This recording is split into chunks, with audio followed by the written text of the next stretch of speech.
मेरा अफसाना चैनल पर आप सभी का स्वागत है। मेरा नाम रश्मि है। मेरी शादी एक बहुत अच्छे घर में हुई थी। मेरे पति तो लाखों में एक थे। मैं अपने आप को बहुत भाग्यशाली मानती थी। मुझे ऐसा पति मिला है। मुझे बहुत प्यार करते थे। हमारा एक लड़का और एक लड़की है। हमारी शादी को करीब 16 साल हो गए थे। हर खुशी मुझे उन्होंने दी। मैं भगवान से अपने लिए इससे अच्छा पति नहीं मांग सकती थी। मेरी लड़की 14 साल की है और लड़का 10 साल का है। पति का कारोबार भी बहुत अच्छा चल रहा है। हमारी कपड़े की दुकान है जिससे अच्छी खासी कमाई हो जाती है। मुझे जीवन से कोई शिकायत नहीं थी, लेकिन फिर उसके वो हुआ जो मैंने सपने में भी नहीं सोचा था। मेरे पति एक दिन मुझसे कहते हैं उन्हें किसी और से प्यार है और वो उससे शादी करना चाहते हैं। एक दिन अचानक ही यह बात उन्होंने मुझे बताई। शुरुआत में मुझे लगा कि वो मजाक कर रहे हैं, लेकिन फिर थोड़ी ही देर बाद मैं समझ गई कि वो सब बोल रहे हैं। वो मेरे पति हैं। कब सच बोल रहे हैं, कब झूठ बोल रहे हैं, इस बात का मुझे अच्छे से पता चल जाता है। लेकिन इतने दिनों तक मैं कैसे धोखा खाती रही। उनका शादी के बाद अफेयर चलता रहा और मुझे पता भी नहीं चला। या तो वो झूठ बोल रहे थे या बहुत चालाक थे जो इतने दिनों तक मुझसे छिपा सके। मेरे मन में यही सब चल ही रहा था कि वो बोले उन्हें तलाक चाहिए। शादी के 16 साल बाद उन्हें तलाक चाहिए। मैंने कहा कि आप पागल तो नहीं हो गए? क्या बोल रहे हैं? कैसा अफेयर? आप झूठ बोल रहे हैं। वो बोले नहीं नहीं, मैंने कल उसे बुलाया है, तुम खुद मिल लेना। मैं चाहता हूँ कि हम जिस तरह से रहें उस तरह अलग भी हो जाएं। मुझे कोई तमाशा नहीं चाहिए। तुम्हारी और बच्चों की भी जिम्मेदारी मैं लूँगा, तुम उसकी चिंता मत करो। अब मेरा दिल बेचैन होने लगा। मैं सोच रही थी कि यह सब जो बोल रहे हैं झूठ हो, लेकिन मन में शंका और डर आ गया था। कहीं यह सब सच अगर हो गया। उस रात मुझे अच्छे से नींद नहीं आई। सुबह होते ही मेरी नज़र उन पर थी। फ़ोन पर बात कर रहे थे, पूछ रहे थे कब आओगी। मैं तब भी सोच रही थी यह सब मजाक हो। कुछ देर बाद दरवाजे पर बेल बजी। वो दौड़कर दरवाजे पर गए और सच में एक लड़की दरवाजे पर खड़ी थी। वो अंदर आई। उस लड़की को मैंने पहले नहीं देखा था, लेकिन वो सुंदर थी। उसकी उम्र 26 साल की थी। मुझे इस बात का यकीन नहीं हुआ था। मेरे पति ने उसे मुझसे मिलाया और कहा यह है दिव्या। मैं अपने काम के सिलसिले में जब बाहर गया था तब मेरी मुलाकात इससे हुई और फिर हमें पता ही नहीं चला कि हम कब एक दूसरे को प्यार करने लगे। उसे देखकर मैं अपने कमरे में चली गई। 16 साल का विश्वास और प्यार की तरह से टूटेगा मुझे पता नहीं था। मैं शायद उम्र के साथ उनका मेरे प्रति का आकर्षण कम हो गया था। वह कुछ घंटों बाद कमरे में आए, बोले मैं फिर दोहरा देता हूँ कि हम अच्छी तरह से अलग होते हैं। किसी तरह का नाटक मैं नहीं चाहता। उनके ऐसा कहने पर मैंने कहा यह सब आपको नाटक लग रहा है। क्या हो गया है आपको? आप तो ऐसे नहीं थे। यह कौन सा रूप आपने मुझे दिखाया है? वो बोले मैं तलाक के पेपर रेडी करवाता हूँ। दिव्या चाहती है कि हम जल्दी से जल्दी शादी कर लें। मैंने भी उन्हें कहा है कि आपको जो करना है करें। मैं आपको तलाक देने वाली में से नहीं हूँ। मैं इसी घर में रहूँगी। मैंने उन्हें अपना फैसला सुना दिया था, पर मुझे नहीं पता था कि वो कुछ इस तरह का करने वाले हैं। अगले दिन से वो रोज़ दिव्या को घर बुलाने लगे। मेरे बच्चे बड़े थे, अब सारी बातें समझने लगे थे। मुझे तलाक के लिए वो इस हद तक जा सकते हैं इसका मुझे पता नहीं था। घर में एक 14 साल की लड़की है। उन्हें बिल्कुल भी शर्म नहीं आ रही थी। बच्चों से बात करना भी उन्होंने बंद कर दिया था। बच्चे भी उनके पापा का यह रूप देखकर दुखी थे। एक दिन वो दिव्या के साथ हॉल में बैठे थे।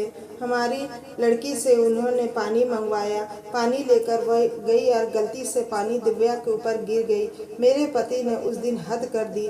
वो दिव्या के लिए मेरी लड़की पर हाथ उठाने वाले थे। मैंने उन्हें यह करता देख लिया और वहीं से उन्हें ज़ोर से कहा यह क्या कर रहे हो? पागल हो गए हो? मैं जानती हूँ तुम यह सब क्यों कर रहे हो, तलाक लेने के लिए। ठीक है, अब तुम इस हद तक जा रहे हो तो फिर मैं तुम्हें तलाक दे ही देती हूँ। उसी समय मैंने अपना और बच्चों का सामान बांधा और अपने घर चली गई। एक ही इतना कैसे वक्त बदल सकता है। जो अपनी पत्नी और बच्चों पर जान छिड़कता था, अब वो उन्हें देखना भी पसंद नहीं कर रहा है।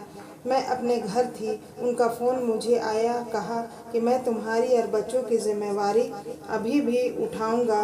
तुम भी ज़रूरत हो तो मुझे फ़ोन कर सकती हो, मैं पैसे भिजवाता रहूँगा। मैंने कहा, मुझे तुम्हारे पैसे की कोई ज़रूरत नहीं है। इसी के दम पर तुमने उस लड़की को इम्प्रेस किया है। मैं अपने बच्चों को संभाल सकती हूँ। उम्र के इस पड़ाव पर आकर इतनी अच्छी लाइफ जीने के बाद मुझे फिर काम करना पड़ेगा, इसके मुझे अंदाज़ा नहीं था। ज़िंदगी कब आपको उठाकर पटक देगी, इसका आप अंदाज़ा भी नहीं लगा सकते। मुझे भी इतने सालों तक उनके साथ रहने के बाद कपड़े का अच्छा अनुभव हो चुका था, इसलिए मैंने भी अपने घर से कपड़े का काम शुरू करना चाहती थी। मैं उस इंसान के पैसे नहीं लेना चाहती थी। उनका फ़ोन मुझे आता रहता, बोलते कि तुम मुझसे पैसे ले सकती हो, नया काम शुरू करना हो तो भी मैं पैसे दे दूंगा। लेकिन मैं नहीं मानी। मैंने कहा कि आप हमारी नहीं, तलाक की चिंता करो। समय निकलता गया। मैंने अपने बलबूते पर थोड़ा कुछ शुरू किया, लेकिन हमारे घर वाले मुझे सपोर्ट कर रहे थे। कुछ समय के लिए उनका फ़ोन आना बंद हो गया। मैंने इस बात पर ध्यान भी नहीं दिया। मैं अब उनसे बात भी नहीं करना चाहती थी। तलाक में अभी कुछ समय था। मैंने उन्हें कहा था कि जब भी आप बोलेंगे मैं आ जाऊंगी, जहां साइन करना है मैं कर दूंगी। मैंने अपने काम पर ध्यान देना शुरू कर दिया। मुझे कुछ माल खरीदने के लिए बाहर जाना था।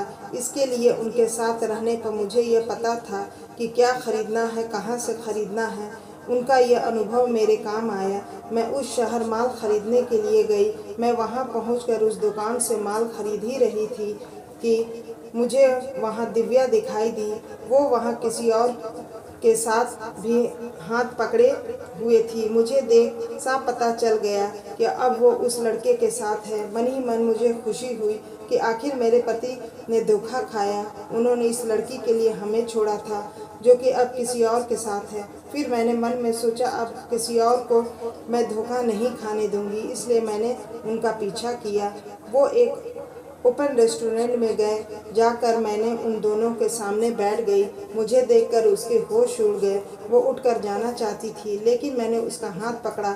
मैंने उस लड़की का सच लड़के को बताना शुरू कर दिया। मैंने सोचा कि मैं उसे सच बताकर उसकी आंखें खोल दूंगी, लेकिन कुछ और ही हुआ। उसने जो मुझे बताया उससे मेरे पैरों तले ज़मीन निकल गई।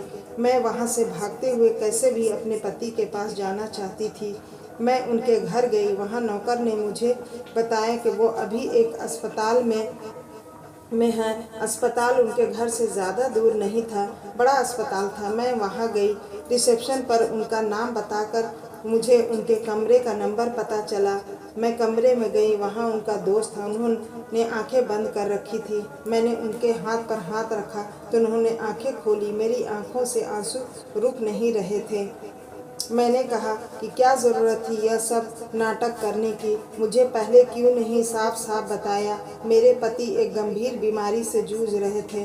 वो हमारी ज़िंदगी से दूर जाना चाहते थे ताकि उन्हें कुछ हो जाए तो हम ज़्यादा दुखी ना हों। उनके इसी दोस्त के उनके कहने पर उस लड़की के साथ मिलकर यह नाटक करवाया था।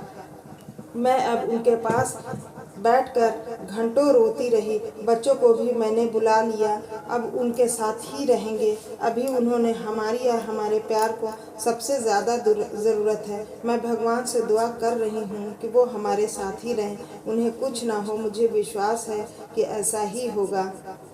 आपको यह हिंदी कहानी कैसी लगी हमें कमेंट बॉक्स में ज़रूर बताएं। इसी तरह की कहानियाँ आप यहाँ पढ़ सकते हैं, सुन सकते हैं। यह कहानी एक काल्पनिक है, उद्देश्य केवल मनोरंजन करना है। तो दोस्तों, आप मेरे चैनल पे नए हैं तो मेरे चैनल को सब्सक्राइब कर लीजिए। कहानी पढ़ने और सुनने के लिए आप सभी का दिल से बहुत बहुत धन्यवाद।